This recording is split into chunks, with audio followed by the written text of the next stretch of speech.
Chapter 29, The Lost Ear. Mrs. Jules was teaching the class about mammals. "All mammals have hair," she said. Bibi raised her hand. "Is my father a mammal?" she asked. "Yes, all people are mammals," said Mrs. Jules. "But my father doesn't have any hair," said Bibi. "He's bald." Everybody laughed. Benjamin stared down at his desktop. He was very determined.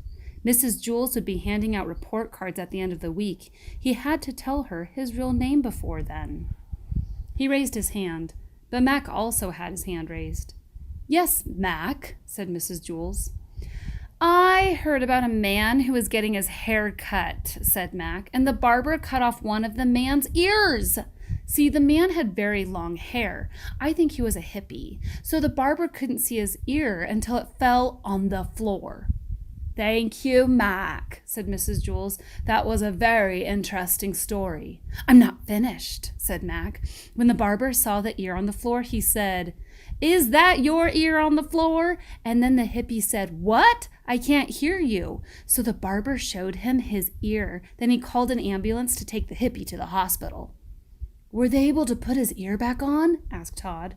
"Well, see," said Mac. "The doctors were all set to sew it to his head. They were in the operating room and everything, but suddenly they couldn't find the ear. Man, they looked everywhere for it." "Did they look under the operating table?" asked Joy. "Yep," said Mac. "It wasn't there." "How about in the bathroom?" asked Eric Bacon. "Maybe they lost it when they washed their hands." "They looked, but it wasn't there," said Mac. "Did they leave it at the barber shop?" asked Jenny. "Nope."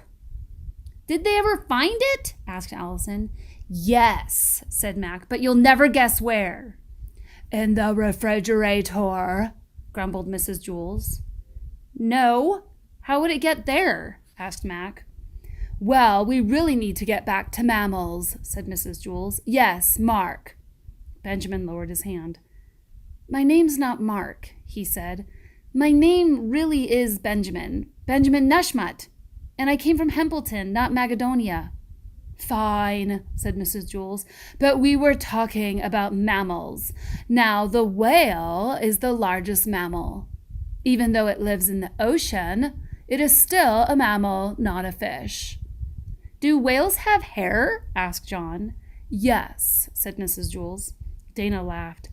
"A whale with pigtails?" she exclaimed. "Boy, I'd love to pull one of those," said Paul. Benjamin couldn't believe it. "Didn't you hear what I just said?" he asked. "Yes, Benjamin," said Mrs. Jules. "Well, don't you think I'm strange?" asked Benjamin. "All this time you've been calling me by the wrong name, and I never told you. Don't you think I'm crazy?" "No," said Mrs. Jules. Benjamin was getting upset. "Well, don't you think it's a stupid name, Benjamin Nushmut?" He looked around at his classmates. "Doesn't anybody think I'm weird?" "No, you're not weird," said Sherry. "I'll tell you what's weird. What's weird is bringing a hobo to school for show and tell. I'm the one who's weird." "That's not weird," said Bibi. "What's weird is telling everyone you have a brother when you don't. I'm the weirdo." "You call that weird?" exclaimed Stephen. "I'm weird. Who else would choke himself just to look nice?" "That's not weird," said Jenny. "That's normal. Try reading a story backward. That's weird. I'm the weird one in this class." "That's a laugh," said Rondi. "If you're so weird, then how come you never asked Lewis to kick you in the teeth? I'm the one who's crazy." "No, that's not crazy," said Todd. "I'll tell you what's crazy. What's crazy is that we all go to school on the 30th floor and the bathrooms are way down on the first." Everyone agreed with that, even Mrs. Jules. Benjamin shook his head. "What a bunch of weirdos," he thought. Then he smiled. He felt proud to be in a class where nobody was strange because nobody was normal. "Oh, this must be your lunch," said Mrs. Jules. She gave Benjamin the white paper sack that had been sitting on her desk since Benjamin's first day of school. At lunch, Allison headed down the stairs. "Mark!" she exclaimed. "Hi, Allison," said Mark Miller. "Long time no see." He carried a white paper sack just like Benjamin's. Allison was afraid she was back on the 19th story. "Don't worry," said Mark. "Suddenly everyone realized my name was Mark Miller and not Benjamin Nushmut, and then Miss Zarves gave me this bag and told me to take it to the hospital." "Is it your lunch?" asked Allison. "Look inside," said Mark. He handed her the bag. Allison looked inside. There was an ear. Allison's eyes lit up. "Oh, I knew it!" she exclaimed. "I understand everything. There is no Miss Zarves. See? Mac was talking about the ear, then Benjamin Nushmut said his name wasn't Mark Miller, so that means you—" "What?" asked Mark. Allison suddenly looked very confused. "Never mind," she mumbled. For just a second, Allison had understood everything, but then she lost it. Chapter 30. Wayside School is Falling Down. A strong wind whooshed around the playground in the early morning before school, blowing dirt and leaves in the faces of the children. When the bell rang, they could hardly make it from the playground to the school. The wind was blowing directly at them, pushing their hair straight back. With every gust of wind, the school building teetered one way, then tottered back the other. As they headed up the stairs, they could feel the building sway back and forth. The higher they got, the more it swayed.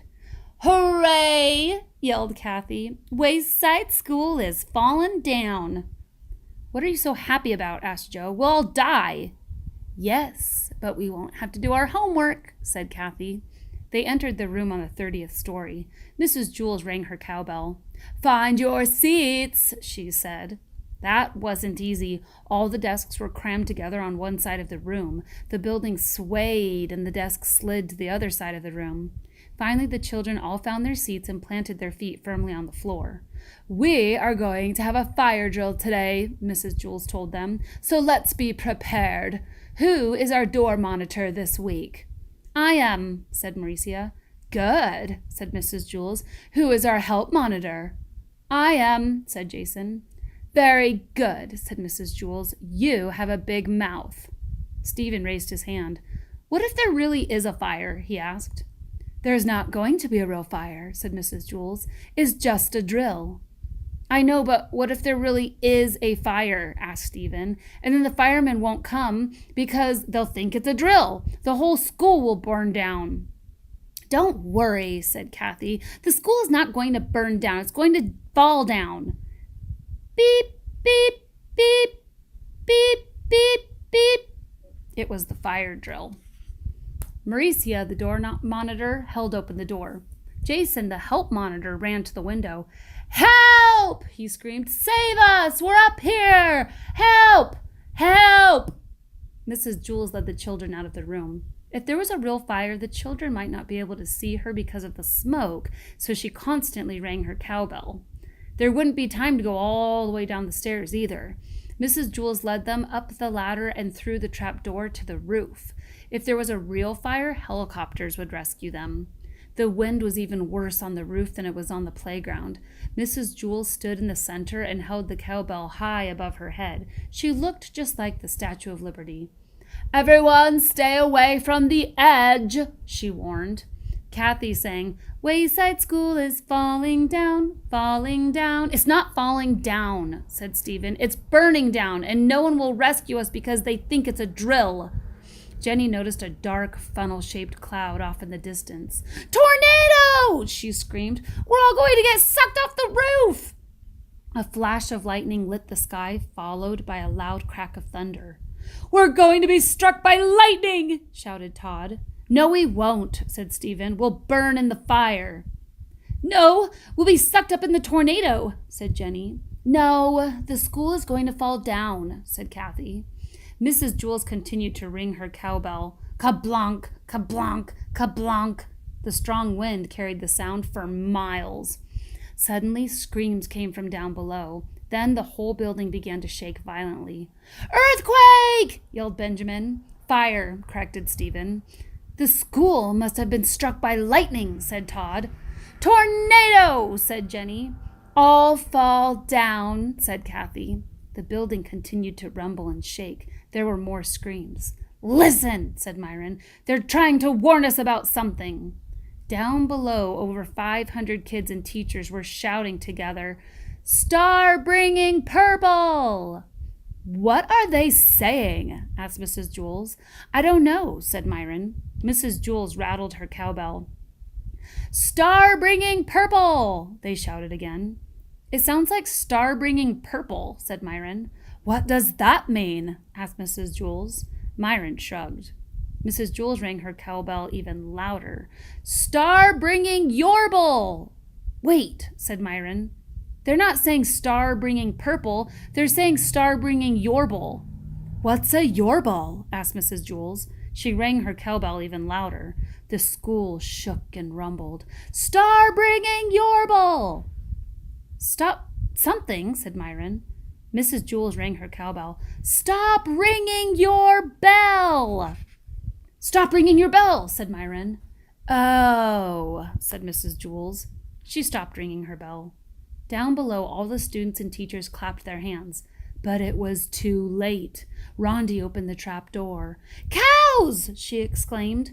The school was filled with cows.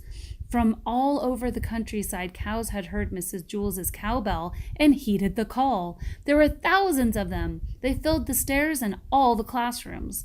There was no way for the children to get down. Helicopters finally came and took them one at a time off the roof. Wayside School didn't blow down. It didn't burn down. It wasn't struck by lightning, sucked up in a tornado, or destroyed by an earthquake. It was cowed. No one knew how to get rid of the cows. Cows are strange animals. They don't mind walking upstairs, but nothing can make them walk downstairs.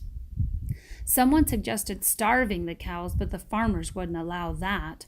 Thousands of bales of hay were sent in. Several cows had calves. The newspapers thought it was funny and made jokes about smart cows learning to read and write. And so Wayside School was closed. The kids and teachers were temporarily sent to different schools. Only one person stayed behind. He was there all day and all night, trying to get the cows to go home. "Come on," pleaded Louis, the yard teacher, as he pushed and pulled on the cows. "Go home, please. Pretty please." Everybody mooed. The end. Now here's a little bit about the author, whom we love because his stories are so hilarious. His name is Louis Satcher. Louis Satcher was born in East Meadow, New York. When he was in high school, he wrote his first children's story. It was about a mean teacher named Mrs. Gorf who turned her students into apples. In college, Louis Satcher worked as a playground supervisor at Hillside Elementary School in Northern California. The kids called him Louis, the yard teacher. The characters in this book are named after the students Louis met at Hillside. Louis Satcher graduated from law school in 1980, but he writes books instead of practicing law because it's what he really likes to do.